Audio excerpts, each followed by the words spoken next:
Certains s'en foutent, d'autres simplement mauvais. On a des types de 20 ans ici qui en sont à leur 5e peine. On a parlé de moi dans le journal quand j'avais 14 ans. Genre, un jeune de 14 ans terrorise le quartier. Déjà une star. Si le mec nous file pas la thune, on le torture d'abord. Genre un coup de marteau dans la tête ou on lui brûle les orteils au chalumeau. Après, s'il a vu notre visage, on est obligé de le tuer. S'ils n'ont pas bien conscience des règles, on leur dit non et ils se retournent en disant « je vais t'éclater ». Vous allez faire quoi? Vous allez faire quoi? Tout peut arriver. On peut être là en train de parler à un détenu et la seconde d'après, il y en a un qui se prend une queue de billard dans la tête. Hein? Vous allez faire quoi? Bienvenue en enfer. Mettez-le à terre! La prison d'Aylesbury, dans le Buckinghamshire, abrite les criminels parmi les plus dangereux de Grande-Bretagne. Bouffe ça. On y croise des meurtriers, des violeurs, des malfrats et des pédophiles. Le plus effrayant, c'est que les plus âgés d'entre eux ont tout juste 21 ans. Un détenu sur 5 purge ici une peine à perpétuité ou d'une durée indéterminée pour protéger la société compte tenu de la gravité de leurs crimes. Pour garder le contrôle de la situation, les surveillants doivent faire preuve d'une vigilance permanente. Les chaussures? Mais ils doivent également aider ces jeunes à reconstruire leur vie brisée. Ils ne sont pas faciles à gérer. La plupart purgent de longues peines pour des crimes assez sérieux. Il faut tout reprendre à zéro. C'est difficile. On leur a appris qu'ils pouvaient faire tout ce qu'ils voulaient. Après s'être attirés des ennuis et s'être retrouvés devant la justice, ils atterrissent ici et on essaie de corriger ce que leur famille ou leurs amis leur ont enseigné. Certains nous poseront toujours des problèmes.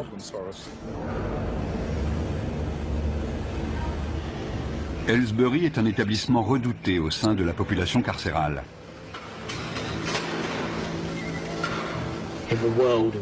Chez les détenus, la légende veut que Aylesbury soit la pire prison du monde. Quand vous arrivez, vous êtes accueilli par 5 matons baraqués, armés de matraques, et on vous assomme à la descente du bus. Ceux qui arrivent ont peur parce qu'on leur a dit qu'il y avait des problèmes de gang, des bagarres tous les jours, 4 à 7 par jour. Mais depuis un an, ça s'est un peu calmé. En revanche, quand un incident éclate, c'est généralement très sérieux. Ils utilisent des armes, des queues de billard, des armes artisanales, dans la gorge, dans la poitrine, sur le front. Il n'y a pas de règle. Et c'est rarement 1 contre 1. C'est plutôt 6 contre 1. Si le personnel n'intervenait pas, il pourrait y avoir des morts. Caspian Hogg est le dernier arrivé. Il a 18 ans. Après avoir été incarcéré dans un établissement pour mineurs, il a été envoyé ici en raison de problèmes disciplinaires. Asseyez-vous ici. Combien de fois avez-vous été incarcéré? 4 ou 5 fois. Ok. Quelle peine cette fois? 4 ans. 4 ans, d'accord. Avez-vous déjà pris de la drogue, de l'alcool ou autre produit assimilé? Ouais. Ok. Quoi précisément? Juste de la coke, du cannabis. Juste de la coke? Ouais. D'accord. Vous serez suivi par mademoiselle Morgan. Il y a des gangs dans votre quartier? Ouais. Vous faites partie de quel gang? Stratford Longside. D'accord. Vous avez des gangs rivaux? Ouais, les Farafield FMD. FMD? Ouais.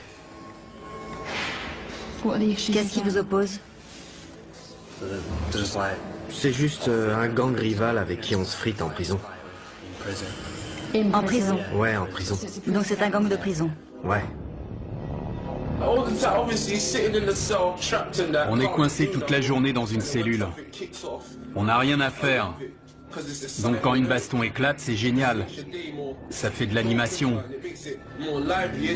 Ça fait passer la journée plus vite quand il se passe un truc. Dans le feu de l'action, on se bat pour survivre. Tu les défonces, ou alors c'est toi qui te fais défoncer. Moi, je me lâche. Si t'y restes, t'y restes. C'est comme ça.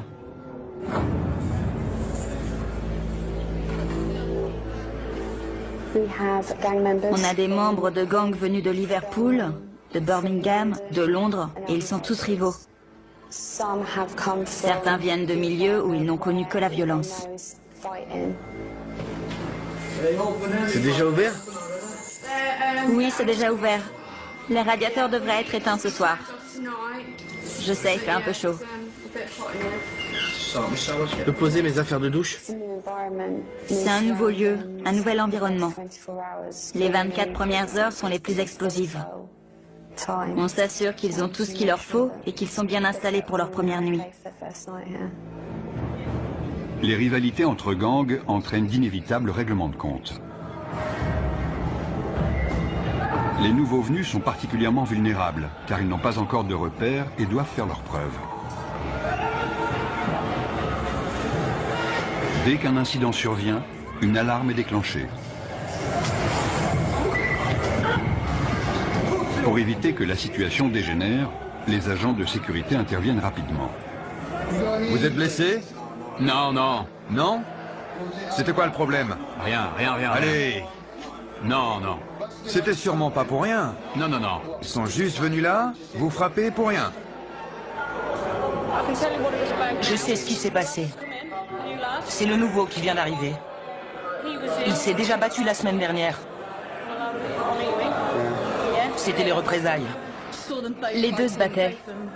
Les deux se sont donné des coups à la tête. Ils se disaient bonjour. Vous, ça va? Oui, ça va. J'ai pris un coup dans le sein. Et si ça se trouve, c'était son coude à lui.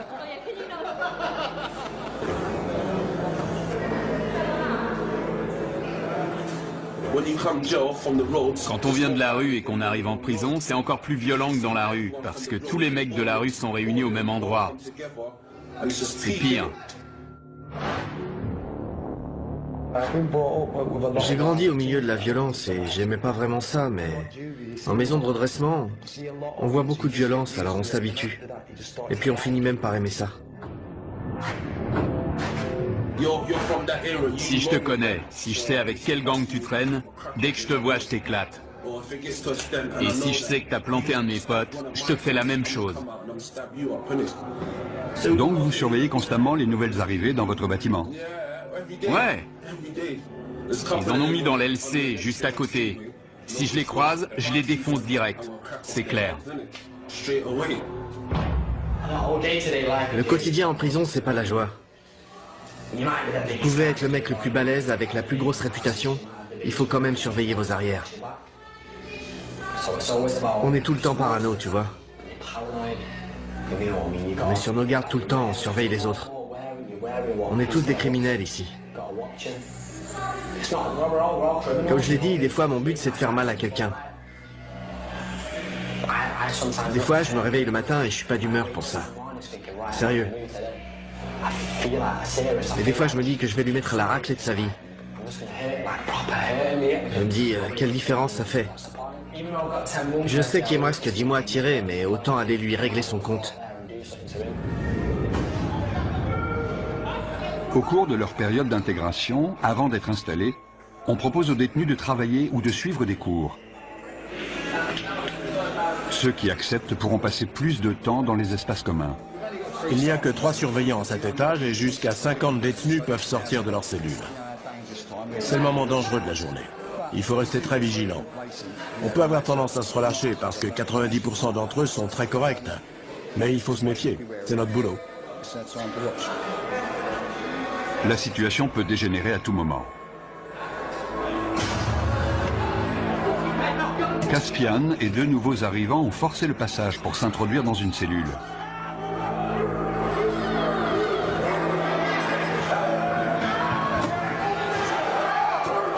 Ils sont armés, ils sont 4.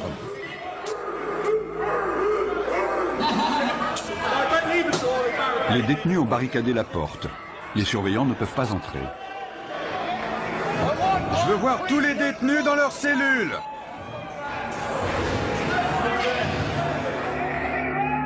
Le directeur de la prison est informé que 3 nouveaux arrivants ont pris un détenu en otage dans l'aile C. Apparemment, il y aurait 4 détenus dans la cellule. Dont un otage. Ils sont 4, dont un otage. On va envoyer des négociateurs devant la porte pour tenter d'établir un dialogue et on avisera.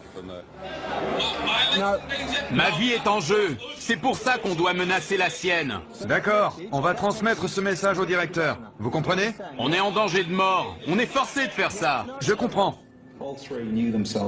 3 d'entre eux viennent d'autres prisons. Ils avaient prévu leur coup. Notre priorité, c'est l'otage. Si vous faites pas venir le directeur, je le viole. Je vais le violer. Écoute, tu n'as pas à lui faire de mal. On t'écoutera de toute façon. Le négociateur joue un rôle clé car il analyse la situation pour nous. Si nous sentons que la vie d'un détenu est en danger, il est clair que les négociations sont terminées et qu'on doit intervenir. L'otage doit avoir conscience que le personnel est présent et jauge la situation car ils disent tous « je vais le tuer ». Mais est-ce qu'ils veulent vraiment le faire? J'aime pas cette prison, c'est tout. Je l'aime pas. T'es pas le seul? Mon problème, c'est que j'ai beaucoup de prisonniers qui ne sont pas heureux d'être ici. Si on commence à parler de transfert maintenant, j'aurai une autre prise d'otage dès cet après-midi, car certains vont se dire « Oh, il suffit de prendre un type en otage pour se faire transférer. » Je vais lui trancher le cou et le vider de son sang. Il a menacé de le violer et de lui trancher la gorge. Non, le cou. De lui trancher le cou. Je vais vous dire. Écoutez-moi. Vous me prenez pas au sérieux? Si, croyez-moi. Nous prenons ça très au sérieux. Une cellule de crise a été mise en place par le directeur de la prison pour gérer l'incident. La décision a été prise de faire appel à des agents des forces de l'ordre spécialement entraînés pour agir dans ce type de situation. L'otage avait un t-shirt noué autour du cou, il était assis sur le lit, ils sont armés d'un couteau en plastique et de morceaux de verre. Ils ne veulent pas être ici. Ils ne se sentent pas en sécurité. Ils veulent retourner plus au nord, vers Liverpool ou Manchester. Il y en a un qui est arrivé hier, un autre il y a 9 jours. Ils viennent tous du même coin. Ils se sentent menacés par les gars de Londres. Et ils en ont assez. L'équipe d'intervention de la prison se prépare à intervenir au cas où la situation dégénérerait. La prise d'otage dure depuis 2 heures. Jason Harper passe le relais à un autre négociateur qui va poursuivre la discussion avec les preneurs d'otages. Écoutez-moi, d'accord? Je ne vais pas vous mentir. Je vous ai dit tout ce que je savais. La température de 40 degrés n'arrange pas la situation. Il s'est effondré au sol. L'otage a perdu conscience. Tournez-le sur le côté. Tournez-le sur le côté et mettez-lui la tête en arrière pour qu'il puisse respirer. Oui, voilà, sur le côté. Darren, c'est Andy. Julie vient de me dire que l'otage avait perdu connaissance. Il est allongé au sol, elle leur a expliqué la position latérale de sécurité. Le directeur est mis au courant de la situation. Il ordonne le déploiement de son équipe d'intervention pour porter secours à la victime. Vous m'avez dit que vous vouliez sortir. J'attends qu'on me dise comment ça va se passer. Ensuite, la situation va se débloquer. Au bout de 3 heures, les preneurs d'otages acceptent de se rendre calmement. Où il est? Je veux le voir. L'otage, il sort en premier? Non, non, il sort en dernier. Comment tu t'appelles? Caspian. Les mains sur la tête. Sors calmement, par ici. Caspian Hogg, l'initiateur de cette prise d'otage, est conduit vers le quartier disciplinaire. Le détenu qui est arrivé hier venait déjà du quartier disciplinaire de son précédent établissement. Il est connu pour des faits de violence, d'agression de personnel, de port d'armes, de barricades. Il a tout fait. Il vient du nord du pays. Il a beaucoup d'influence sur les autres et il s'en est servi. Mais on est formé pour ces situations, donc ça va aller. On va descendre au quartier disciplinaire pour une fouille intégrale. Je suis le responsable, donc j'y participerai. Chacun sera tenu à l'isolement en attendant qu'une punition soit décidée. Nous sommes responsables des détenus les plus problématiques de l'établissement. S'ils enfreignent les règles ou s'ils présentent un risque pour les autres ou pour l'établissement, ils sont envoyés au quartier disciplinaire pour une période donnée. Notre priorité, c'est de calmer les prisonniers énervés et de leur faire entendre raison. Il faut aussi qu'on soit attentif à tout comportement potentiellement violent. Hé, Caspid! T'as réussi? J'y suis presque, mon pote. Presque. Beaucoup m'ont dit qu'ils avaient essayé de travailler et d'être de bons citoyens, et qu'ils avaient trouvé ça trop difficile. Mais ils sont très jeunes, vous savez. Les détenus seront punis pour les dommages qu'ils sont en train de commettre. Je suis resté trop sage. J'étais stressé. Il me fallait un truc à faire. J'ai saisi ma chance. En plus, j'étais pas tout seul. Le gamin qu'on a pris en otage, c'est le seul de toute l'aile que j'aime pas. Alors je me suis dit que j'allais me le faire. Mais on lui a pas fait mal, on lui a rien fait. Ils m'ont frappé au visage et dans les côtes, en me traînant avec eux.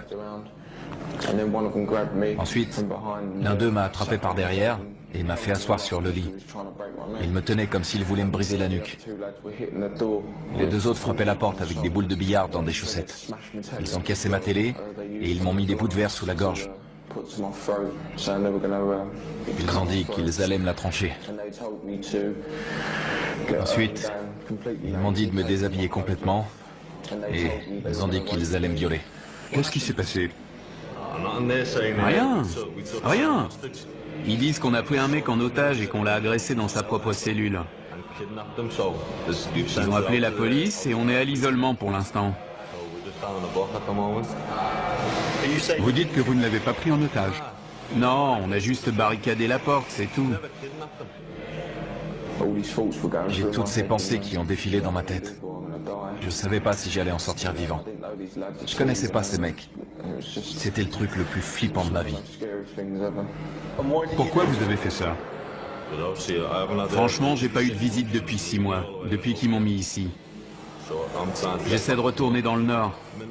Il n'y a que des mecs de Londres ici, je veux retourner chez moi. C'est pas ma prison, je veux être dans une prison de chez moi.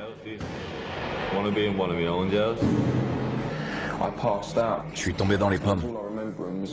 Je me souviens juste qu'ils étaient en panique. Ils croyaient qu'ils m'avaient tué. Si on continue les conneries, si on agresse les surveillants, ils nous transféreront. Ça va, Liam? Ouais, et vous? Pas trop mal. J'ai connu des jours meilleurs.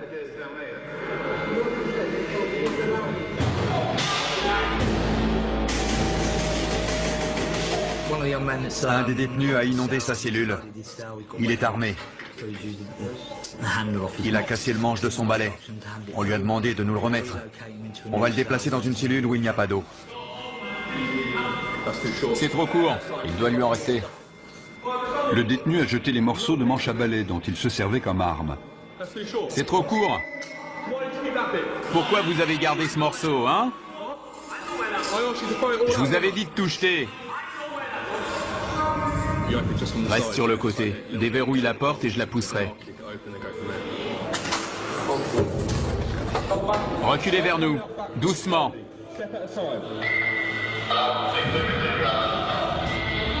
Ne vous retournez pas. Restez face au mur. Le détenu n'a pas obéi et s'est retourné. À partir du moment où on ouvre la porte, les négociations sont terminées. Soit il se rend, soit on intervient. Arrêtez de bouger. Si vous faites pas ce que je vous dis, on devra de nouveau vous immobiliser. C'est compris? Ouais. Super, allez debout. Tu lui maintiens la tête pendant qu'on le lève. Vous avez entendu? On tourne. On utilise la force que quand c'est nécessaire et de manière proportionnée, mais ça fait forcément mal. Fouille intégrale. Il va maintenant être fouillé intégralement au cas où il aurait dissimulé une arme.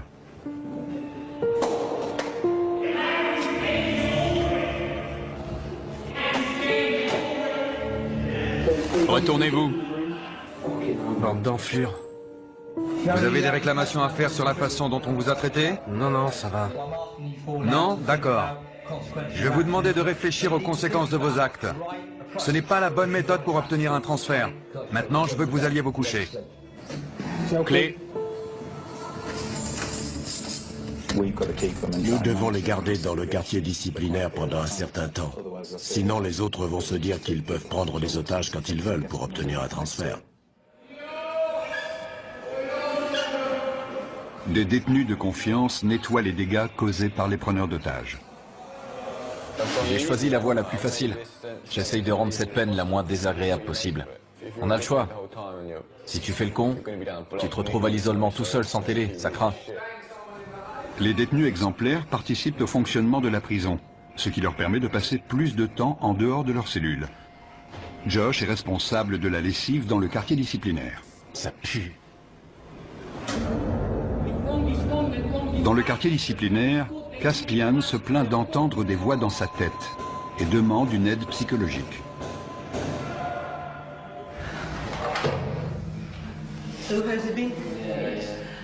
Je dois déterminer si vous êtes du genre manipulateur. Manipulateur? Si vous aimez titiller les gens et les énerver pour prendre l'avantage. Non, sérieux. Je risque de vous poser des questions qui vont vous énerver. Ouais. Vous avez le droit d'être en colère. Ce que vous n'avez pas le droit de faire, c'est être violent. Mais je suis un type violent, madame. Regardez mon dossier. Depuis mes 11 ans, je suis traîné de foyer en foyer et je suis incontrôlable. À 11 ans, j'ai arraché le torse d'un type avec mes dents. J'ai mordu une meuf à l'oreille. On a toujours dû me maîtriser. J'ai toujours le même sentiment. Je me dis que mon destin, c'est de tuer quelqu'un.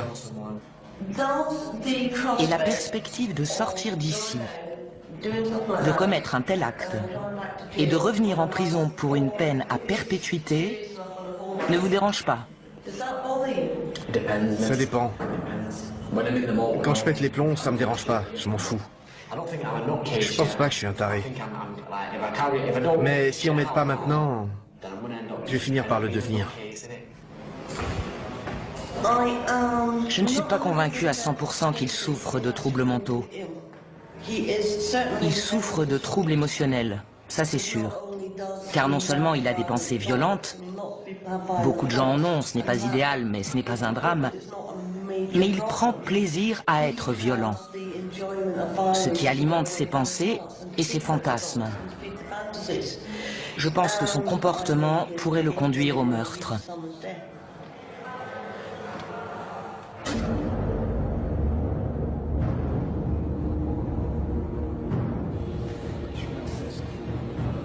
Liam Brennan, l'un des 3 preneurs d'otages présumés, a demandé un rendez-vous avec son avocat pour préparer sa défense. Vous voulez juste le choper dans sa cellule et fermer la porte.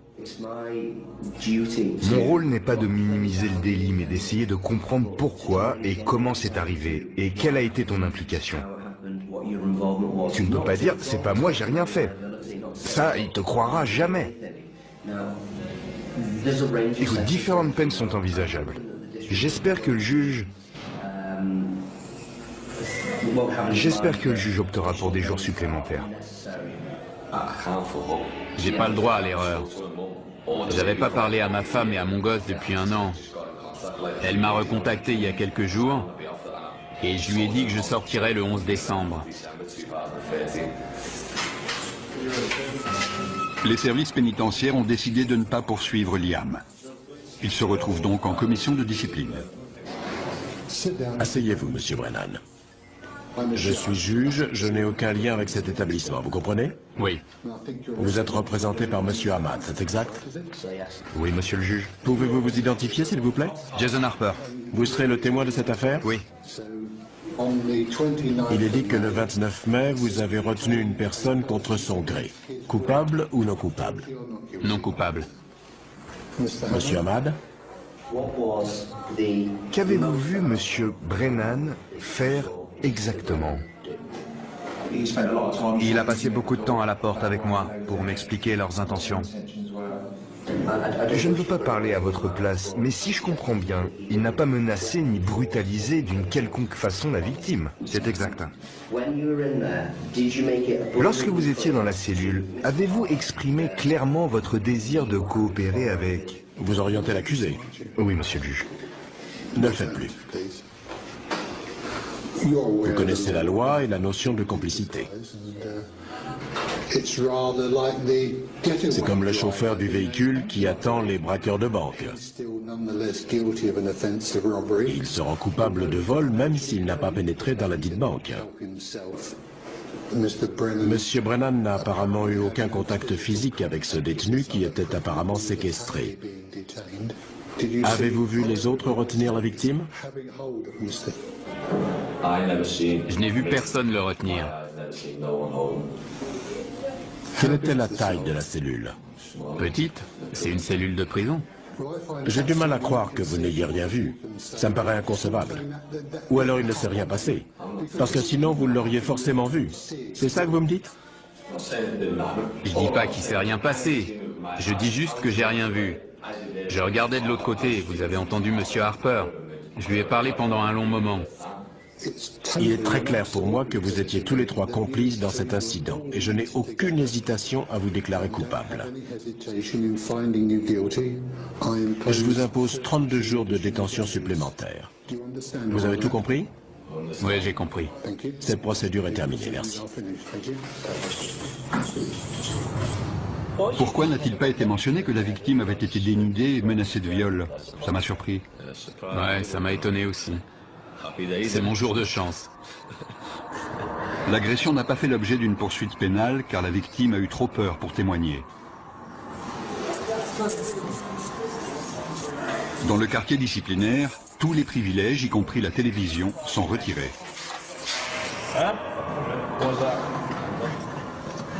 Brennan refuse de retourner dans sa cellule, à moins qu'on lui apporte une télévision pour qu'il puisse suivre le match de foot Angleterre-Ukraine. Je ne vous entends pas. Vous savez quoi? Quoi? Je suis coincé ici 2 semaines sans télé, donc je m'en fous de m'attirer des ennuis. Liam, je ne veux pas que vous restiez ici plus longtemps que nécessaire, car vous êtes quelqu'un de bien. C'est vrai? Je peux vous proposer des activités, de la peinture, ou alors vous pouvez demander des cours. Moi? Demander des cours? J'ai pas suivi de cours depuis mes 11 ans, demander des cours? J'ai pas envie de me pendre. Michel Morris parvient enfin à convaincre Brennan de rejoindre sa cellule. Pour sa participation à la prise d'otage, Caspian est condamné à 38 jours de détention supplémentaire. Caspian, c'est votre dernière chance d'obtempérer. J'ai dit non. Les surveillants tentent de le raisonner, mais il refuse de retourner dans sa cellule. Il sera envoyé dans le quartier disciplinaire jusqu'à ce que le directeur estime qu'il est capable de rejoindre les autres détenus. Caspian, si tu ne suis pas nos instructions, on t'immobilisera de nouveau. D'accord? Personne n'est au-dessus du système. Il y a des règles, des procédures, des lois à suivre, que vous soyez un détenu ou un surveillant. Personne n'est au-dessus de ça. Debout. Debout. Caspian, par ici. Il n'y a qu'à l'extérieur qu'on peut considérer ces jeunes de 18 ans comme des adultes. Beaucoup n'ont pas la maturité d'un adulte.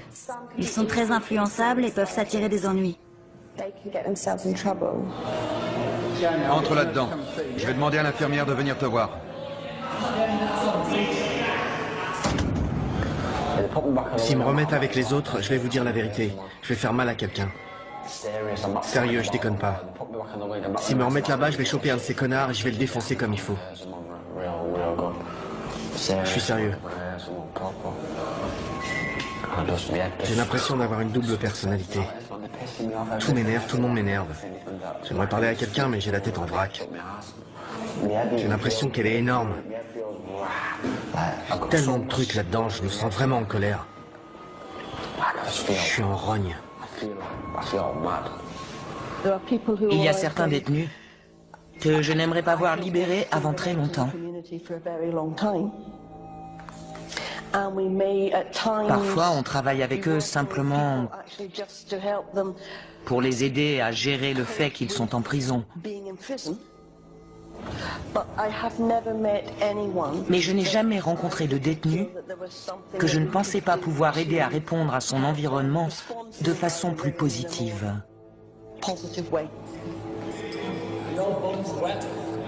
L'état mental de Caspian Hogg continue d'être surveillé. De quel autre traitement pensez-vous avoir besoin? Est-ce que vous pensez que je peux faire autre chose pour vous aider? Non, rien. Il n'y a rien d'autre que vous puissiez faire. Pensez-vous que vous avez besoin d'apprendre à contrôler vos émotions? Non, je crois pas. Je connais mes émotions et je crois plutôt que j'en ai pas assez. J'essaie de pleurer, mais j'y arrive pas. Je peux pas pleurer. Sauf des fois, ça vient sans prévenir, ça arrive. Vous voyez de quoi je parle? Je pleure pas quand il se passe un truc triste. Ça m'arrive même de rire. Pour vous, est-ce plus normal de penser à ce que ressentent les autres ou de ne pas y penser? Ça dépend des moments. Là, c'est moi, je suis là, je vous aime bien. Vous me comprenez? Mais si vous tombez sur moi un autre jour, quand je suis en mode furieux, je vois des choses différemment. Tout est en vrac. Je pense comme un psychopathe. Quand j'étais gosse, j'ai jamais voulu devenir policier ou ce genre de truc. Déjà, quand j'avais 8 ou 9 ans, j'ai toujours voulu tuer des gens. Mon père s'est fait assassiner quand j'avais 6 ans. C'est un truc de dingue, quoi. Depuis, c'est ce brouillard. C'est le bordel dans ma tête. Jeudi, je vous ai pris rendez-vous avec un psychiatre. Cool. Je ne sais pas à quelle heure ce sera. Ok. Il vous prescrira peut-être des médicaments. Je serais content s'il m'en donne. Mais s'il m'en donne pas, je serai en rogne. Ça vous mettra en colère? Ouais, carrément. Je suis convaincu qu'on ne naît pas bon ou mauvais. On apprend de notre environnement comment réagir au monde qui nous entoure. Et certains apprennent que la meilleure façon de réagir à ce monde, c'est par l'agression ou la violence. Super papa, tu sais comment je t'aime? Et quand tu l'ouvres, c'est marqué gros comme ça. Le père de Caspian a été assassiné quand il avait 6 ans. Il est donc très conscient de son rôle de parent. Je veux pas que mon fils grandisse dans les mêmes conditions que moi. J'avais 14 ans quand je l'ai eu, mais j'ai vieilli. À l'époque, j'avais pas toute ma tête. Je faisais que fumer de l'herbe, voler, j'étais débile. J'étais un gamin, donc je faisais des trucs de gamin. Maintenant, j'ai mûri. Il faut que je prenne mes responsabilités pour mon fils. Je veux qu'il aille à l'école pour qu'il soit intelligent. Je veux pas qu'il finisse comme moi dans la rue ou en prison. Qu'il soit obligé de commettre des crimes. Je vais être là pour lui, qu'il puisse me parler ou me demander de l'argent quand il en a besoin. Je vais être un père pour lui, c'est tout. Il faut que je sois un bon père. C'est con de jamais le voir, c'est vrai. C'est horrible. Il faut tenir le coup et pas lâcher l'affaire. Je peux lui parler de temps en temps, c'est déjà ça. Devon avait 15 ans quand son fils est né. À l'époque, je voulais pas de gosse, tu vois. Mais c'est arrivé comme ça. Elle m'en parlait tout le temps. Et alors je me suis dit, pourquoi pas? Quelqu'un va peut-être te régler ton compte demain, tu sais pas où tu vas finir, alors autant pas perdre de temps. Vous avez vraiment pensé à la mort à ce moment-là? Ouais, évidemment. Dans mon quartier, il y a beaucoup de violence. Des gens meurent tout le temps. On n'est jamais à l'abri, ils peuvent vous dégommer quand vous traversez la rue. Pour certains détenus, le téléphone est le seul moyen de rester en contact avec leur famille. Ouais, tu me manques, bonhomme. Non, tu peux pas venir me voir. Papa est occupé. Papa nourrit des animaux. Je sais pas comment ça se met. Je veux pas que ça lui tombe dessus. Dans la chapelle de la prison, Josh se prépare pour la fête des pères. Exceptionnellement, les détenus exemplaires sont autorisés à passer du temps avec leurs enfants. Je peux jouer avec lui? On peut se rouler tous les deux par terre, je peux lui courir après. Une fois, il voulait que je vienne l'attraper, mais je pouvais pas aller plus loin. Je suis heureux de pouvoir passer 5 heures avec lui au milieu des rires et des pleurs. J'ai envie de l'attraper et de lui faire des câlins. Tu peux ouvrir la bouche? Bravo. Ça me plaît pas de le voir se faire fouiller, mais je préfère avoir cette relation avec lui. J'ai de bonnes raisons de changer. J'ai un gosse et une fiancée, une famille qui a besoin de moi.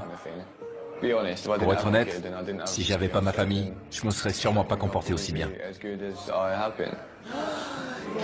Viens là, mon grand. Ils ont besoin de moi. Ils comptent sur moi pour sortir d'ici. Où elle est, ta cape? Tu fais ton timide?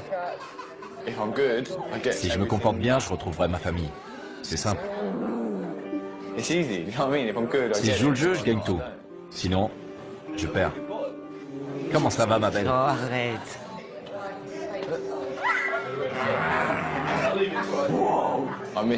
J'ai manqué ses premiers pas, ses premiers mots. La première fois qu'il a tapé dans un ballon, je ne l'ai jamais emmené au parc. Je ne l'ai jamais réveillé de sa sieste. Maintenant, il va sur les toilettes, il me dit qu'il est grand. C'est toutes ces petites choses. J'ai tout manqué. Je veux être là pour le border le soir, pour me réveiller avec lui. La nuit, il vient dormir avec sa maman. Je veux être là quand il fait ça.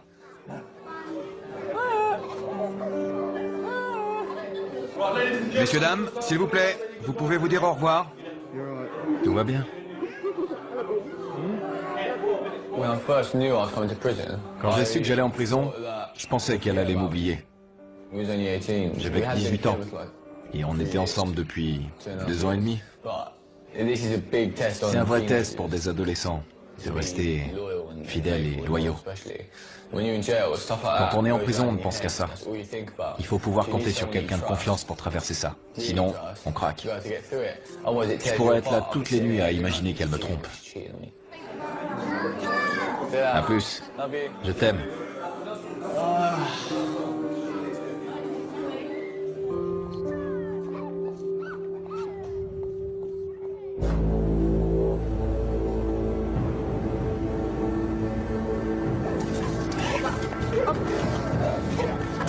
Des chiens de détection arrivent à Aylesbury pour y rechercher de la drogue ou des objets de contrebande.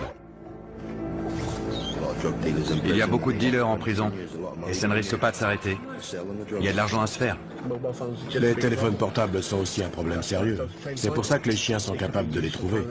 Ils peuvent être utilisés pour planifier des évasions ou tout autre type d'événement.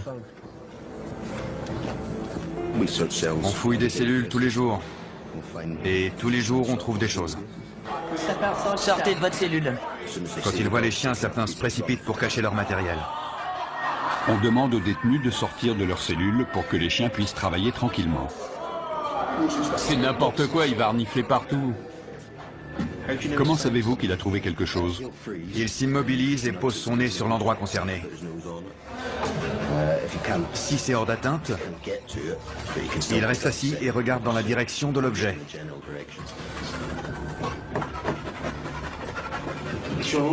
Il a l'air très intéressé par la fenêtre. Je vérifie s'il n'y a rien à l'extérieur. Il a peut-être senti une odeur de joint qui venait de la rue. Il reste concentré sur la zone autour de la fenêtre et du lit. J'étais en train de pioncer et ils amènent un chien dans ma cellule pour renifler partout.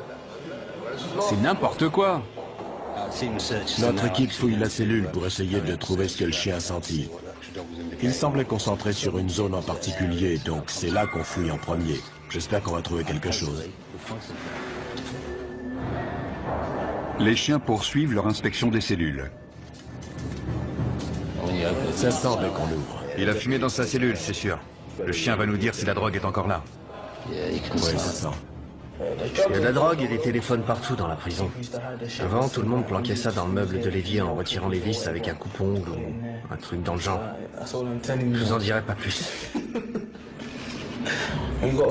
Avec un téléphone, on peut appeler qui on veut, envoyer des textos, parler à sa chérie le soir, vous voyez ce que je veux dire. On peut dire ce qu'on veut, gérer ses affaires, son fric, tout ça. Vous avez déjà eu un téléphone ici? Ouais, mais c'est trop de pression. On devient parano. Ils finiront toujours par le trouver. La première fois, on est là, ouais, ils le trouveront jamais. On se croit le plus fort, et puis ils finissent par en trouver un chez un mec, et là, tu peux être sûr qu'ils vont le faire parler. La semaine d'après, boum, un autre passe à table. On n'est jamais tranquille parce qu'ils savent tout ce qui se passe ici. Ils cachent parfois leurs affaires au fond de leur poubelle. Ils croient qu'on va pas les fouiller parce que c'est dégoûtant. Des cartes SIM, des téléphones, il y a tout. On a toujours un cran de retard parce que dès qu'on trouve quelque chose, ils cherchent une autre cachette. Une antenne cassée, ça peut servir d'arme. Il en a plus besoin, on l'apprend. Ils aiment regarder des images, évidemment. Je veux pas savoir ce qu'il fait avec ça.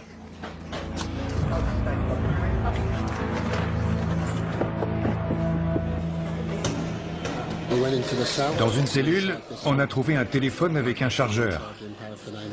Donc, nos équipes vont l'inspecter une deuxième fois. On a trouvé des petites choses, mais le plus important, c'est de montrer qu'on est vigilant et qu'on peut lancer ce genre d'opération quand ça nous chante. C'est intéressant d'observer leur réaction. Certains détenus n'étaient clairement pas rassurés à l'idée qu'un chien allait inspecter leur cellule. 5 semaines après avoir pris en otage un codétenu, Liam Brenham retrouve son ancienne cellule. Mate mes affaires, elles sont trempées. C'est pas grave, il y a tout, non? C'est une photo de mon fils, ça. C'est pas normal, non? Qu'est-ce qui se passe? C'est quoi le problème? C'est lui le problème. Si ça te pose un problème que j'ai pris l'autre en otage, je suis là, je t'attends. Sinon, casse-toi. Liam.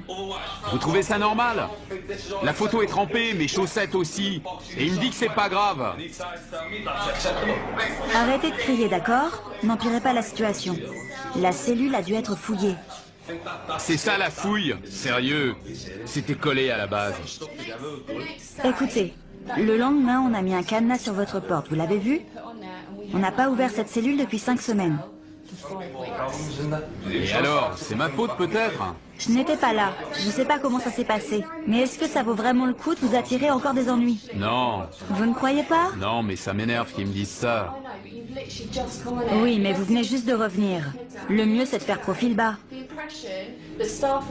Tout ce que les surveillants de cette aile savent de vous, c'est que vous avez pris un codétenu en otage et que vous avez causé des problèmes pendant votre isolement. C'est la seule image qu'ils ont de vous, vous comprenez?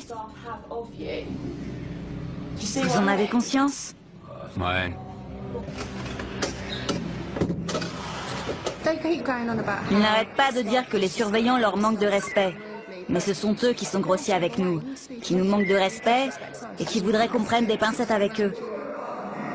Comme s'ils étaient des gosses à qui on devait apprendre les règles de la prison. Ils ont entre 18 et 20 ans, et ils sont censés être adultes et savoir rester respectueux. Un bon comportement peut permettre aux détenus d'être transférés plus près de leur domicile. Quand j'ai Tasha au téléphone, j'entends les mouettes derrière elle.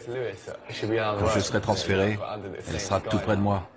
On partagera le même ciel, on sera au même endroit, on entendra les mêmes choses.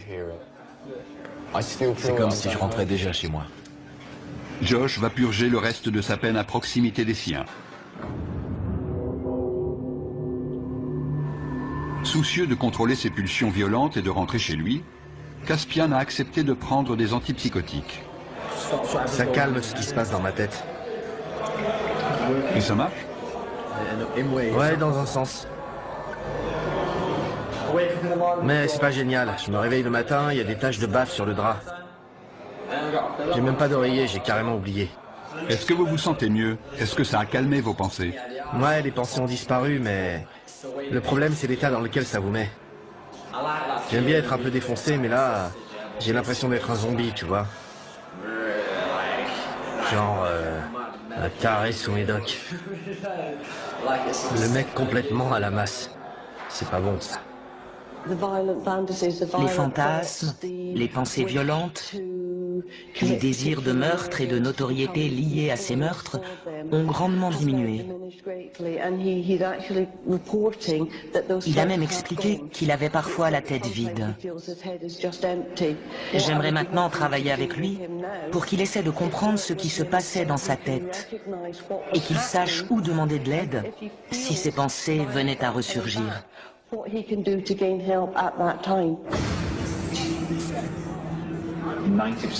90% des détenus que nous accueillons ici vaquent à leurs occupations et font ce qu'on leur demande. Il peut y avoir de petits incidents, mais c'est tout. Ce sont les 10% restants qui causent la majorité des problèmes. Ils ne veulent pas rester tranquilles ni faire ce qu'on leur dit. Ils se rebellent constamment. Ils essaient de créer le désordre pour saper notre travail.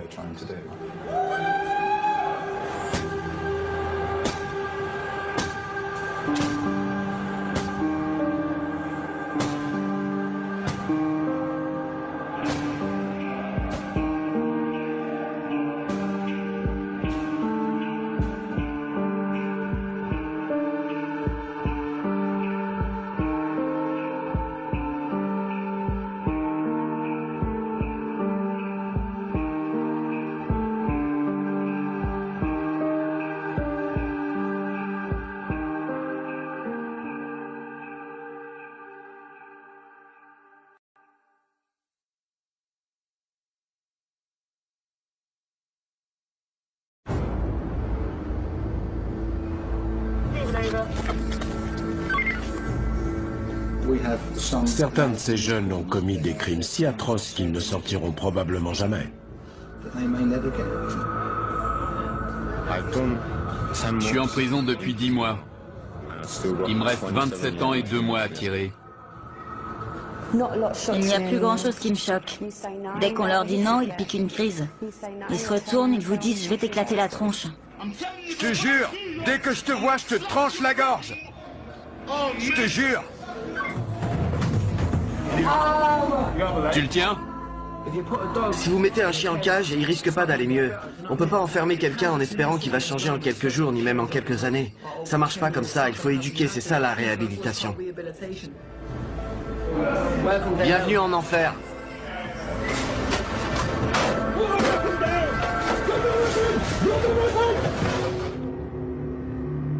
Le personnel de la prison d'Aylesbury est chargé d'encadrer des jeunes de 18 à 21 ans, parmi les plus dangereux et les plus imprévisibles d'Angleterre. Parfois, on doit pénétrer en force dans une cellule pour désarmer un détenu. Parfois, on doit annoncer une terrible nouvelle à l'une des familles. Et puis, il y a tout le reste. En tant que surveillant, on se retrouve piégé dans ce petit monde où les principes et la morale sont remis en cause. Les gros criminels, ceux qui ont commis des crimes atroces et qui se montrent violents en prison, ce sont eux qui inspirent le respect aux autres détenus. Une fois qu'ils ont établi leur réputation, ils sèment la pagaille et perturbent le bon fonctionnement de l'établissement. Beaucoup sont violents, et le fait de les mettre en prison n'y change rien. Ils ont été élevés comme ça, ou bien ils ont choisi d'adopter cette attitude vis-à-vis des autres. C'est un environnement qui peut être très intimidant parfois. Plusieurs membres du personnel ont été agressés ces dernières semaines. On recule! Ce détenu vient d'agresser un surveillant après avoir refusé d'obéir à un ordre. Vous pouvez vous lever. L'agresseur est conduit directement au quartier disciplinaire. Qui effectue la fouille? Si tu n'obéis pas, je vais leur demander de t'attacher et on t'enlèvera tes vêtements nous-mêmes. Le détenu refuse de retirer ses vêtements qui pourraient contenir des traces d'ADN prouvant l'agression. Ils n'obtempèrent pas toujours. Il y en a qui étaient des chefs de bande à l'extérieur et on doit leur dire « Non, cette prison, c'est comme une mini-société. » Ferme-la, mec. Ferme-la. Qu'est-ce que je vous ai dit sur votre attitude? Ah ouais, je suis censé faire quoi? Dire oui, monsieur? On ne vit pas dans une utopie. On ne peut pas soigner tous les maux. On essaie simplement d'apprendre à ces jeunes à se comporter de façon correcte avec les autres. De leur montrer que l'abus verbal ou physique n'est pas tolérable. Quand un collègue se fait agresser violemment et qu'il est blessé, on le prend personnellement, parce que même si on travaille dans des départements différents, on forme une équipe. Quand on voit son collègue en sang, d'instinct on aurait envie d'aller vers lui. Mais on est là pour s'occuper des détenus. Une fois que le détenu est immobilisé, c'est un peu gênant de devoir dire « Appelez une ambulance pour tel collègue, je dois rester avec le détenu ». En tant qu'infirmière, on a presque l'impression de ne pas accomplir son devoir. Les surveillants sont autorisés à utiliser la force de façon proportionnée en cas d'agression. En 2012, 35 membres du personnel de la prison d'Aylesbury ont été agressés. 16 ont dû se rendre à l'hôpital. Je me suis battu avec des surveillants plein de fois. À Chelmsford, Bedford, à Woodhall. J'ai été expulsé de toutes ces prisons et on m'a envoyé ici. Je me suis attiré des ennuis en arrivant. J'ai merdé. Tout allait bien. Tout allait bien. Je faisais de la boxe et tout. Et puis j'ai merdé. J'ai perdu ma licence. J'aurai plus jamais le droit de boxer. Jamais. Je sais pas ce que je vais faire en sortant. Certaines agressions sont vraiment terribles. Quand on y repense, on se dit que certains ont même de la chance d'être encore en vie. Ça va? Viens avec moi. Debout! Une surveillante vient d'être attaquée. Zoé, ça va? Qu'est-ce qui s'est passé? J'ai pris un coup de boule. Je sais pas qui c'était. Ce qui a changé, c'est la propension des détenus à s'en prendre au personnel féminin. C'était un tabou avant. Et on pouvait s'attendre à des représailles de la part des autres détenus si l'un d'eux s'en prenait à une femme. Je tremble toujours dans ce genre de situation. Mes jambes sont les premières à me lâcher. Je vais vous laisser vous diriger vous-même vers le quartier disciplinaire. À la moindre entourloupe, mes collègues ont pour consigne de vous immobiliser. Vous n'aurez pas de deuxième chance, c'est compris? Dans les autres pays, les surveillants ont des armes, des tasers, nous on n'a rien. Quand ils sont contents et qu'ils ont de quoi s'occuper, ils ne nous agressent pas. Je crois que l'opinion publique n'a pas conscience de ça. Les gens s'indignent parce que les détenus ont la télé, des consoles de jeux, des baskets. Mais ce qu'ils ne voient pas, c'est que tant qu'ils ont leurs privilèges, ils n'agressent pas le personnel. Pour moi, c'est tout ce qui compte. Et puis la télé, on peut facilement leur enlever. On a affaire à des jeunes gens qui ont du mal à communiquer, du mal à exprimer leurs émotions. Ils peuvent être violents, c'est vrai, et c'est inacceptable. En faisant la tournée du quartier disciplinaire, je peux très bien passer devant une cellule et entendre des insanités sur ma mère, mes enfants, recevoir des menaces de mort. Mais si j'y retourne le lendemain plein de rancune, plein d'agressivité, en demandant des comptes, comment est-ce que je peux établir un dialogue? Les surveillants ne doivent pas seulement faire face aux violences envers leurs collègues. Ce détenu a tenté de se pendre. Assez, ça suffit. Arrêtez. Une fois le nœud coupé, les surveillants doivent attacher Ryan Buckley pour l'empêcher de se blesser. Mettez-le à terre. Aujourd'hui, notre rôle de surveillant consiste principalement à nous occuper de ces jeunes. Mes collègues et moi, on a passé beaucoup de temps à parler avec ce gamin, mais là, il n'y a rien à faire. Il ne veut rien entendre et il a des tendances assez inquiétantes. Ryan, je veux juste regarder votre cou. C'est bon, j'ai rien. Vous voulez pas discuter un peu? Ryan, laissez l'infirmière vous examiner une seconde. Je vais bien. Sûr? Je veux juste jeter un œil, après je vous laisse tranquille. Calmez-vous et je reviens vous voir pour discuter. Vous êtes blessé? Non. On joue un jeu très dangereux. Ryan peut avoir des pensées très violentes et il peut craquer à tout moment. Il vient d'essayer de se pendre et on a été obligé de le maîtriser. Dans l'état où il est, je crois qu'il se fiche de tout. Ryan sort dans 12 mois et je suis inquiet pour lui. Il faut qu'on l'aide à traverser cette période difficile. Il est sous surveillance 24 heures sur 24, mais je ne sais pas si c'est la solution. Les détenus considérés comme suicidaires sont surveillés de près. Quand je le vois pleurer comme ça, mon instinct maternel prend le dessus. Je me dis qu'il aurait simplement besoin qu'on le prenne dans ses bras et qu'on lui dise que ça va aller. Il a sûrement une mère. Vous voulez bien parler, Ryan? Suite à sa tentative de suicide, les surveillants ont à cœur d'empêcher toute récidive de Ryan.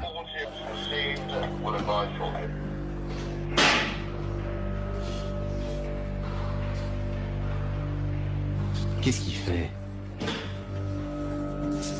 Il va s'asseoir dessus.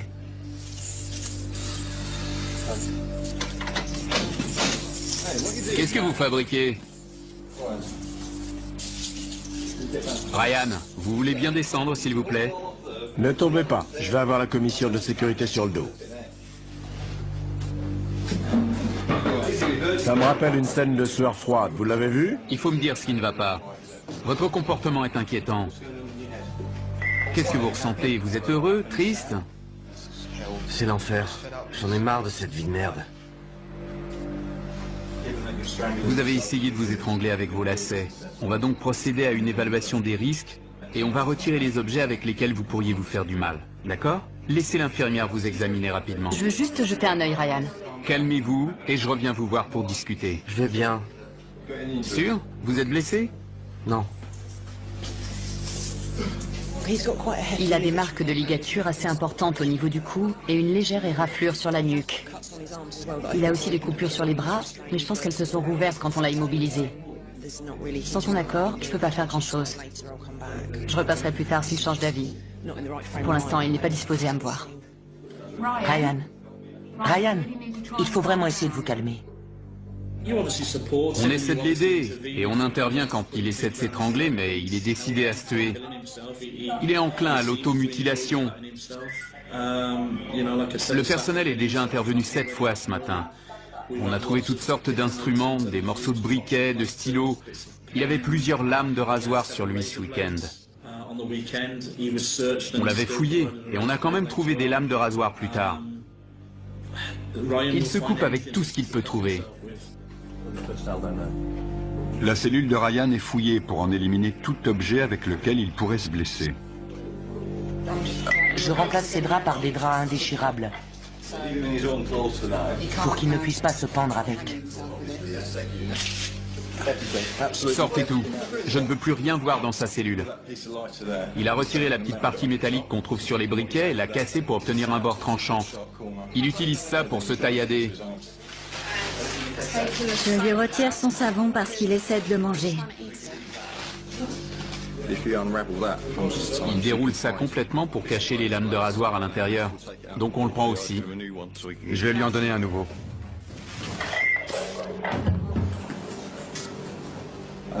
On lui a pris ses draps et ses lacets de chaussures. Donc là, il n'a plus rien.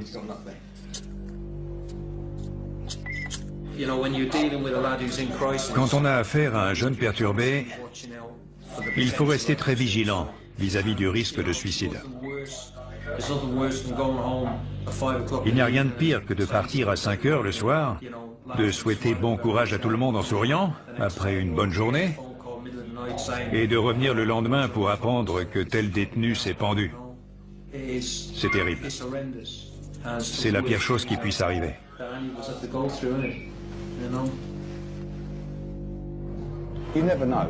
On ne peut jamais prévoir ce qui va se passer, et on voit des choses assez horribles. J'ai dû détacher une vingtaine de détenus qui essayaient de se pendre. Pour l'un d'eux, c'était trop tard. Il faut apprendre à encaisser. Il faut encaisser et oublier vite. Sinon, ça vous torture l'esprit et vous ne pouvez plus venir travailler.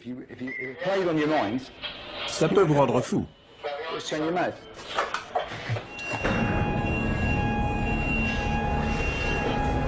Une alarme est déclenchée dans l'LC. Emirali Oxey a poussé un surveillant et attaqué un agent d'entretien.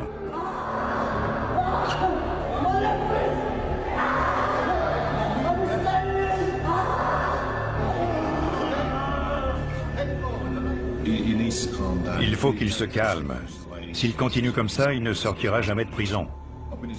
J'ai eu l'occasion d'apprendre à le connaître et je pense que si quelqu'un peut l'aider, c'est moi. Mon poignet! Mon poignet! C'est un garçon sympathique en réalité. Mais il a un côté sombre. C'est un peu Dr. Jekyll et Mr. Hyde. Il bout de l'intérieur, ses yeux sont exorbités. On peut voir la rage qu'il habite. Il n'arrive plus à se contrôler. Il a beaucoup de force, il est très athlétique. Et il pourrait démolir n'importe quoi, peu importe qui se trouve sur son chemin. Même si ses parents débarquaient, ça ne suffirait pas à le calmer quand il est dans cet état.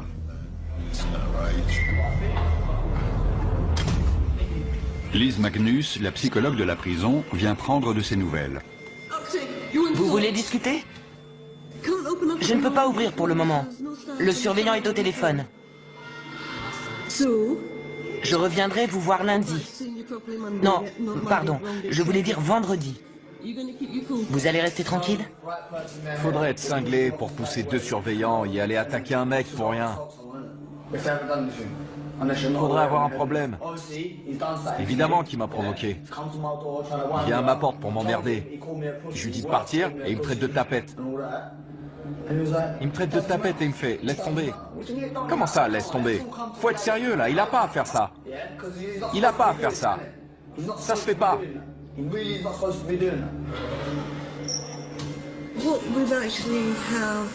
Le comportement d'Emirali ne fait qu'empirer. On a déjà eu des incidents violents avec lui et il a déjà passé pas mal de temps en quartier disciplinaire, mais jusque-là, il avait simplement dégradé du matériel. C'est la première fois qu'il s'en prend directement à un membre du personnel. Il l'a déjà fait dans d'autres établissements. Mais ici, à Aylesbury, c'est la première fois. Il a reconnu les faits quand je lui ai parlé. Et il m'a dit que son but était d'être transféré dans une autre prison.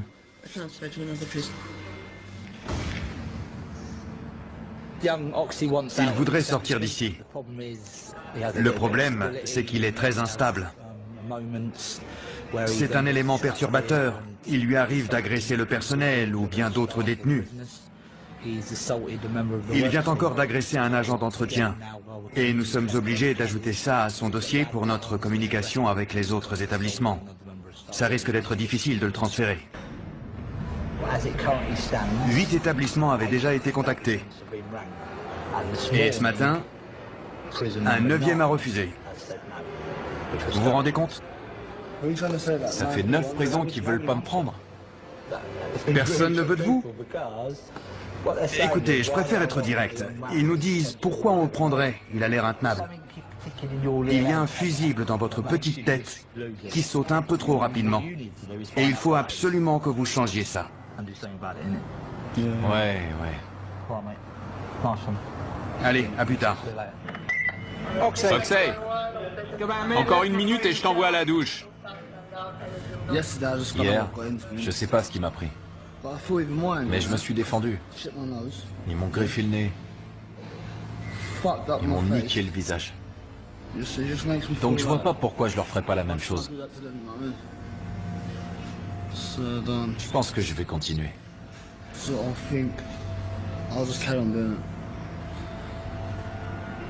Je vais continuer comme ça. Je vais pas leur faciliter la tâche. C'est tout.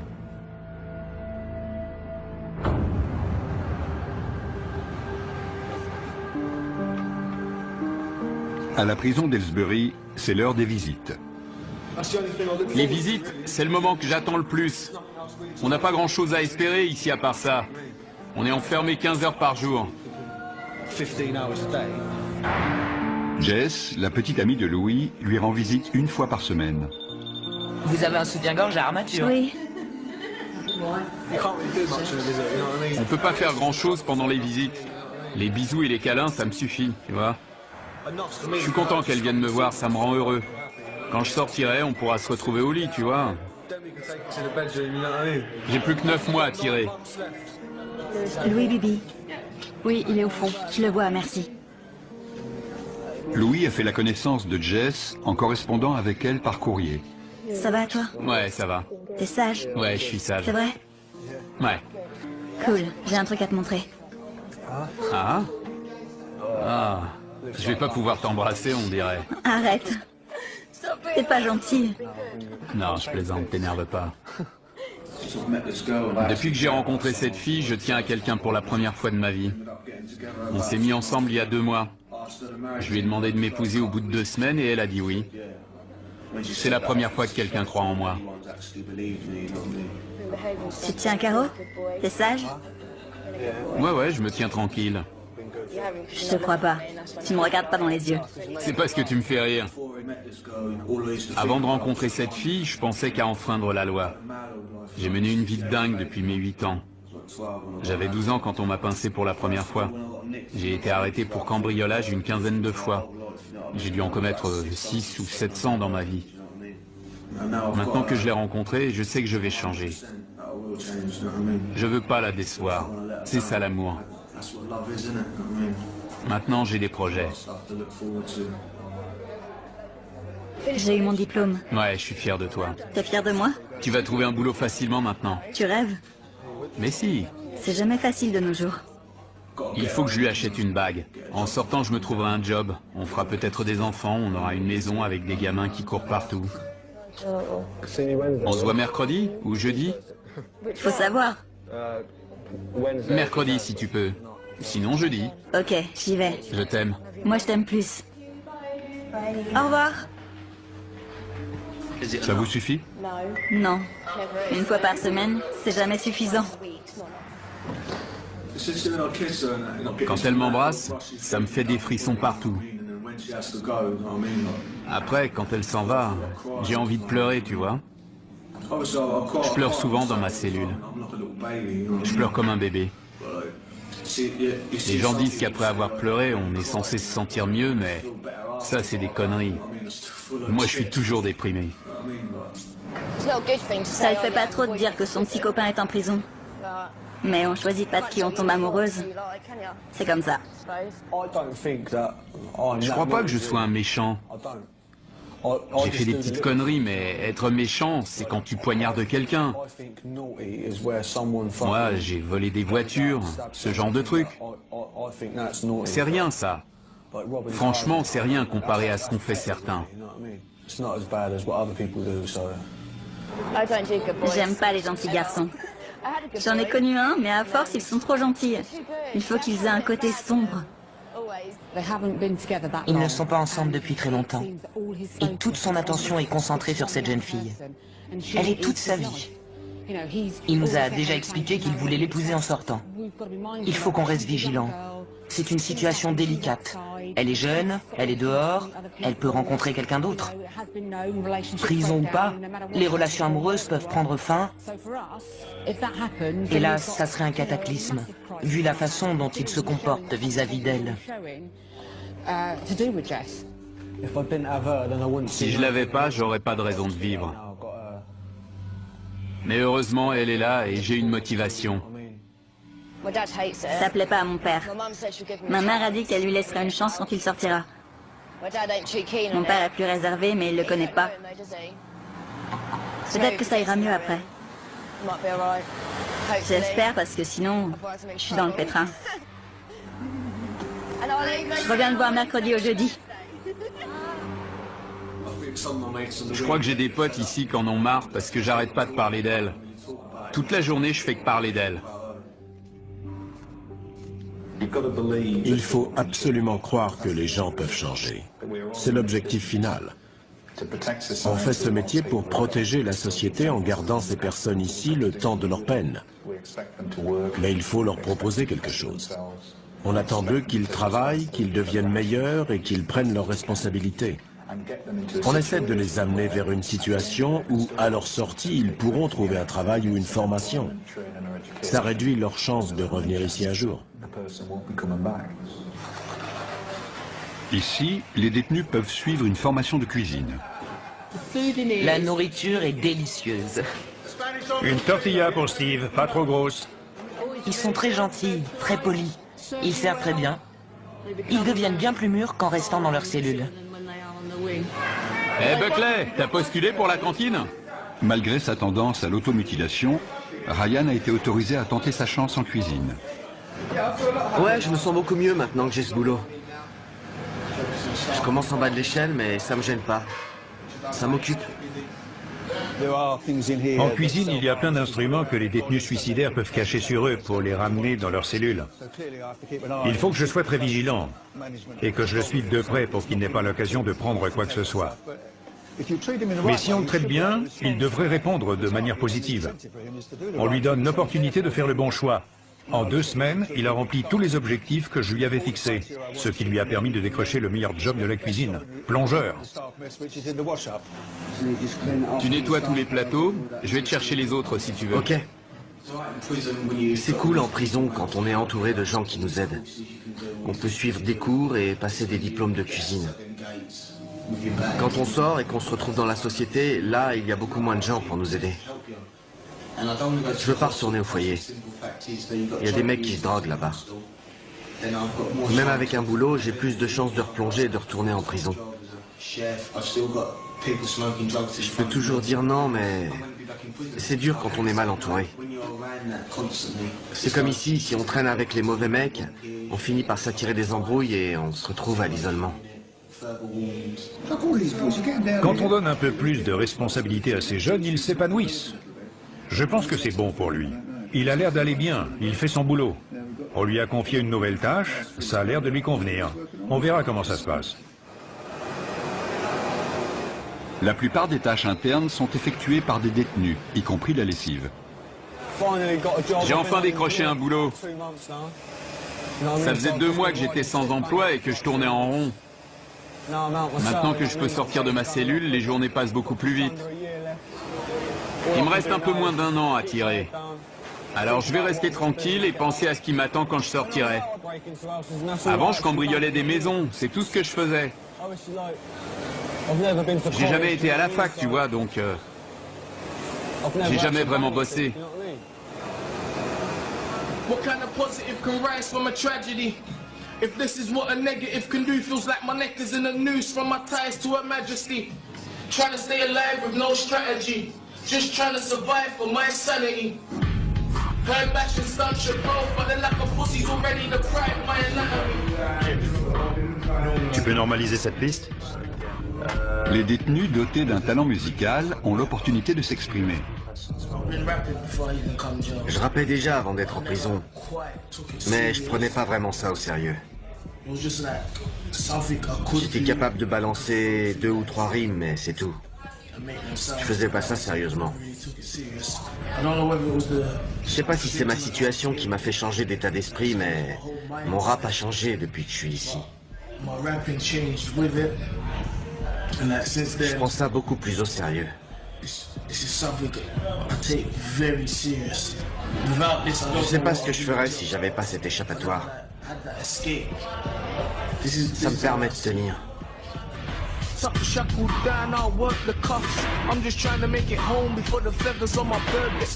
Condamné à perpétuité, Kenny Cornwall exprime souvent sa frustration en dégradant le matériel de la prison. Je crois qu'on l'a contrarié et il a pété les plombs. Il a dit « si je peux pas jouer, personne joue ». Et il a arraché le tapis de la table de billard.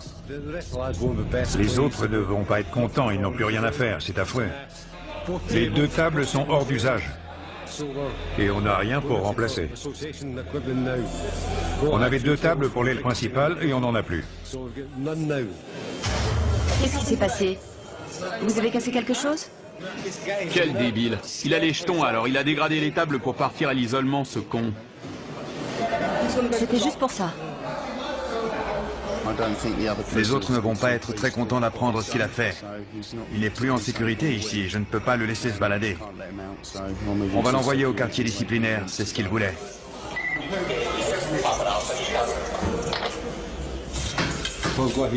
J'ai trouvé 2 queues de billard cassées en 2.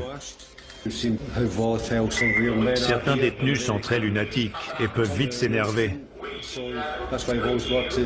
Donc il faut être vigilant et bien vérifier qu'il ne manque rien pour que personne ne soit blessé avec une arme de ce genre.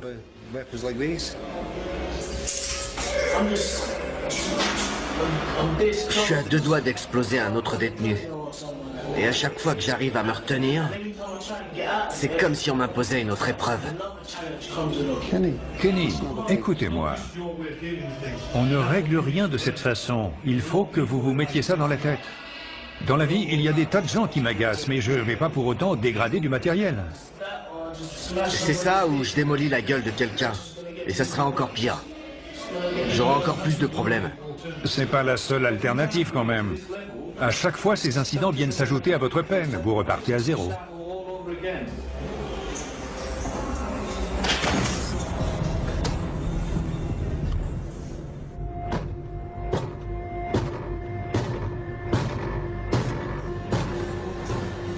Qu'est-ce qu'il y a, Oxey? Quand qu'on mange?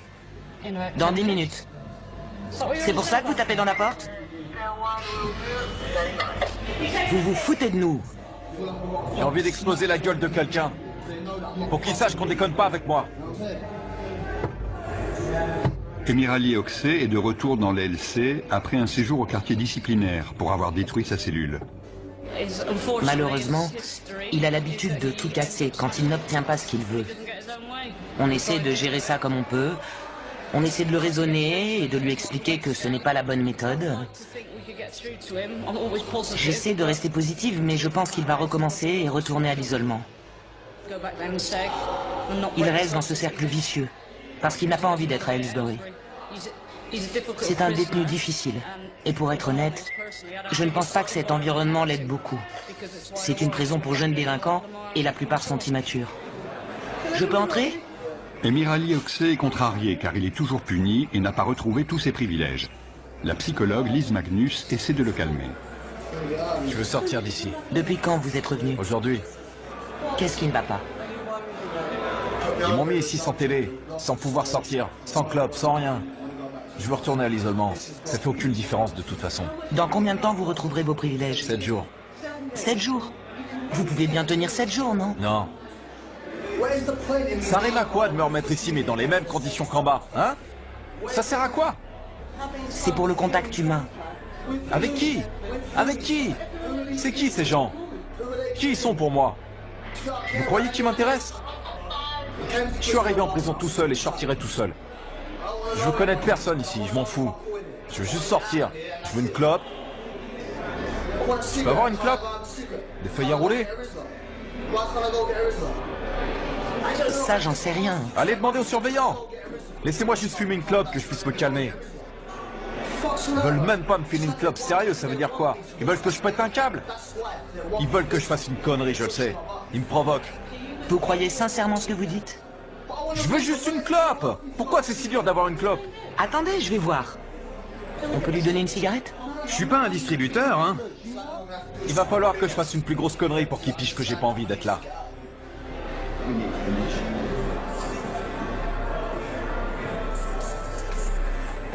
Si ça règle le problème de lui donner une cigarette, pourquoi ne pas lui donner? On peut pas céder au chantage. Tout le week-end, il nous a tannés pour une cigarette. Il a tout détruit à l'isolement.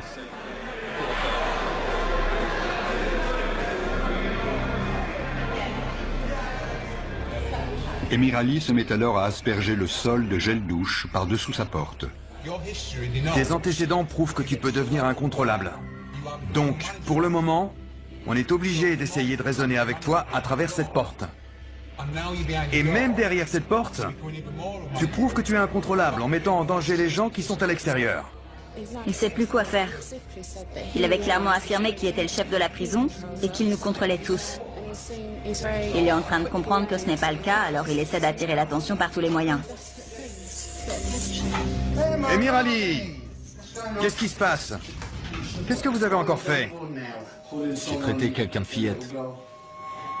De fillette? J'en reviens pas que vous ayez osé. Plusieurs de ses requêtes ont été refusées aujourd'hui et ça ne lui plaît pas. Il estime qu'il devrait pouvoir retourner dans l'LD immédiatement. Suivez-moi. Oxey est de nouveau escorté jusqu'au quartier disciplinaire.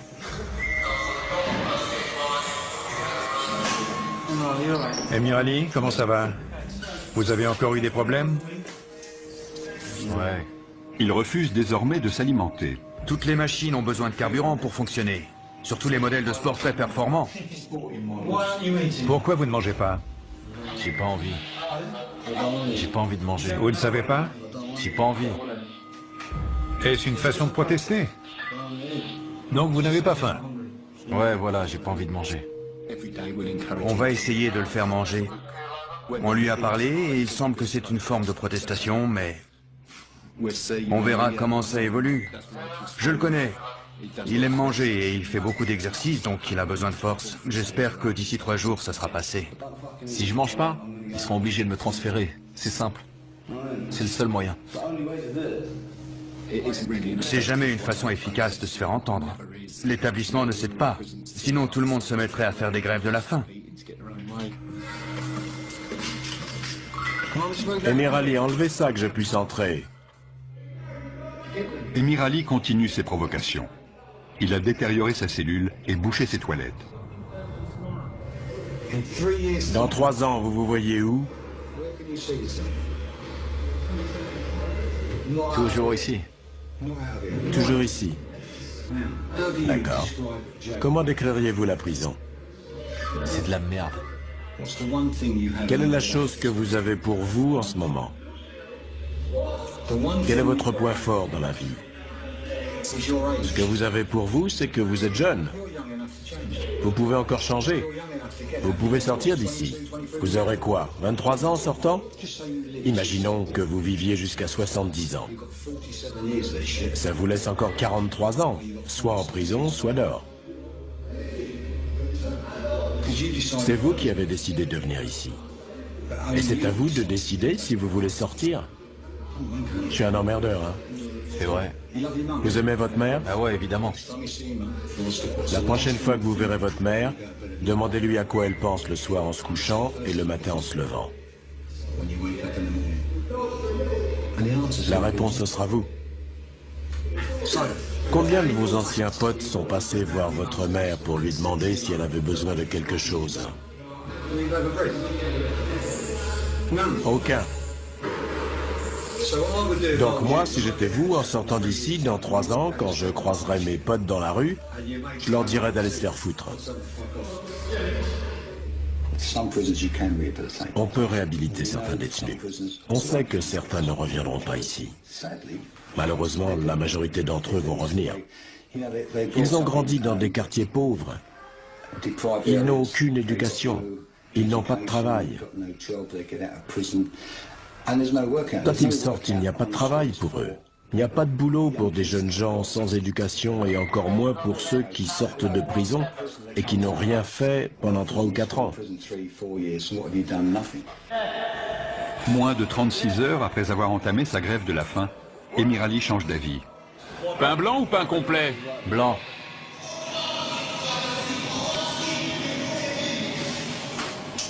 Et votre grève de la faim? J'y arrive pas. J'ai trop faim. Combien de temps vous avez tenu? 1 jour et demi. Vous êtes plus gourmand que moi. Je mange plus que vous, ça c'est sûr.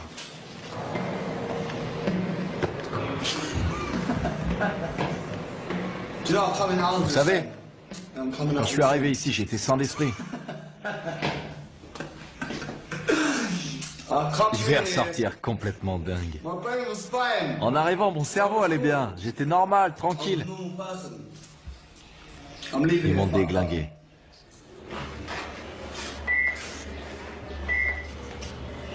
Ryan Buckley n'a pas pu assumer son nouveau travail en cuisine. Il a de nouveau des tendances suicidaires. Il m'a dit, je n'en peux plus. Je vous dis au revoir. Et il m'a demandé de préparer ses funérailles. C'est terrible.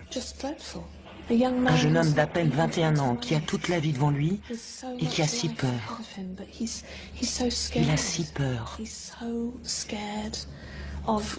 Il a peur de la vie et des épreuves qui l'attendent à sa sortie. Il nous a dit qu'il avait plusieurs milliers de livres de dettes envers des dealers de l'Essex.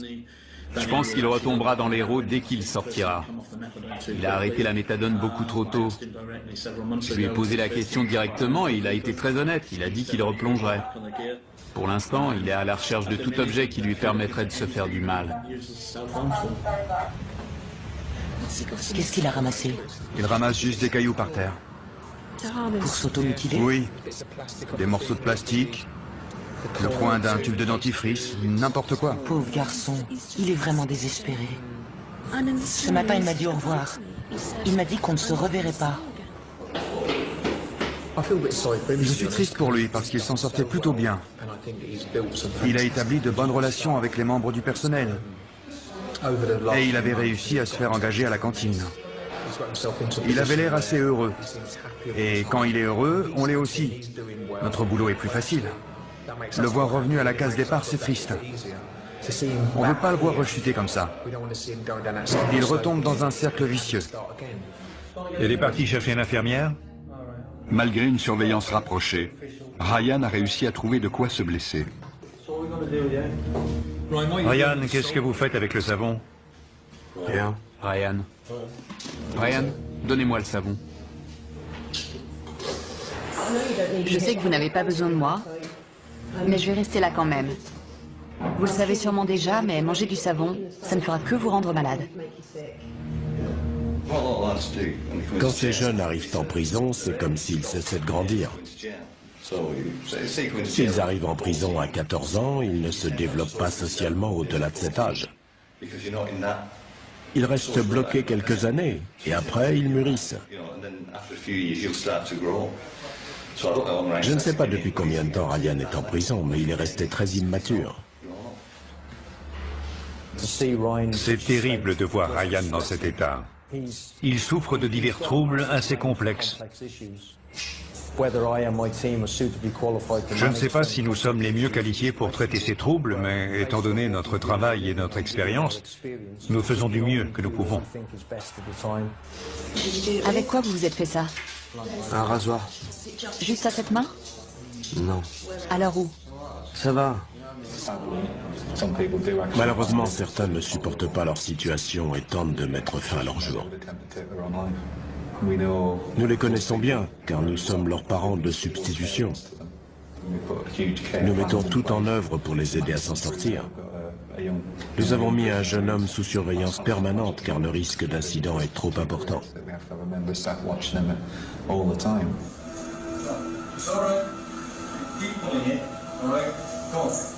Une fois ses blessures soignées, Ryan Buckley tente à nouveau de se pendre.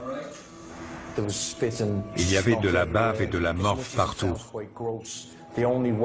Ça semble radical, mais pour lui retirer son nœud, j'ai été obligé d'enfoncer mes doigts dans la peau de son cou pour pouvoir passer mon couteau de secours.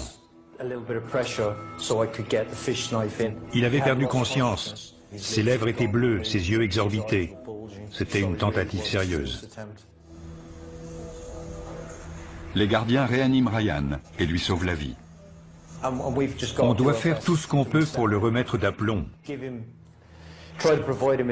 Il faut essayer de l'encadrer au mieux pour lui permettre de retourner dans la société sans être un danger ni pour les autres, ni pour lui. Pour l'instant, il faut attendre et voir comment ça va se passer. Dans le quartier disciplinaire, un détenu a décidé de protester par la saleté. Votre alarme est allumée? Qu'est-ce qui se passe? Non, elle est cassée. Elle arrête pas de s'allumer toute seule. Ok, appelez-nous si vous avez besoin de quelque chose. D'accord. Il a jeté des excréments dans le couloir après avoir brisé sa fenêtre d'observation. Je ne supporte pas cette odeur. J'ai besoin de lavande. Dans la cellule voisine, Emirali Oxé a une fois de plus tout saccagé. Cette prison, c'est un vrai trou à rats. Sérieusement, vous avez vu ça? Je sais que c'est les mecs comme nous qui en font un trou à rats. C'est de la faute de la direction. Ils ont qu'à pas nous enfermer comme ça. Si j'ai fait ça, c'est parce qu'ils m'ont bien fait chier l'autre jour. Ils m'ont trop emmerdé. Je prends ma revanche. C'est tout. Je m'en tape. La plupart de ceux qui entament ce genre de protestation par la saleté ne sont pas mentalement dérangés.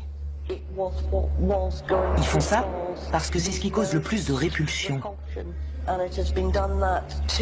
Et leur but est de faire entendre leur mécontentement de la façon la plus claire possible.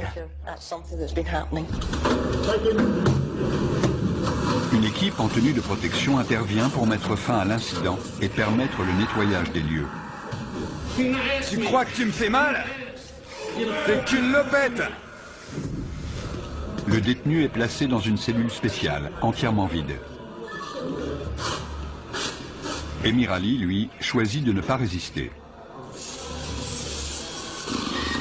Je sais pas ce qu'ils ont dans la tête pour faire ça. Ils doivent avoir des problèmes. Pour faire des trucs pareils. Je comptais vous voir dans la salle de discussion aujourd'hui. Et c'est tombé à l'eau. Je m'arrêterai pas. Qu'est-ce que je peux vous dire pour vous convaincre de ne plus faire ça? Je veux me barrer d'ici. Je sais. Mais vous savez que je ne peux pas faire grand-chose à ce sujet. Je peux être votre porte-parole, c'est tout. Tout le monde ici serait ravi de vous voir partir. Mais qui va vouloir de vous? On doit essayer de leur inculquer beaucoup de choses avant qu'ils ne repartent d'ici. Il faut leur apprendre à s'en sortir en étudiant des cas concrets. Par exemple, si quelqu'un vous propose de la drogue, vous dites quoi? Soyez honnête. Il faut réussir à les convaincre que les choses peuvent changer et qu'une fois dehors, ils auront changé et ils pourront aller de l'avant. J'essaie juste de passer une bonne journée, mais bon. Je sais déjà que ce sera pas le cas. Depuis qu'il est à Aylesbury, Ryan Buckley a passé 220 jours sous surveillance permanente pour sa propre sécurité. Louis Bibi espère s'installer avec sa fiancée, Jess, dès sa sortie. Le refus d'obéissance d'Emir Ali Oxey lui a valu 576 jours de prison supplémentaires.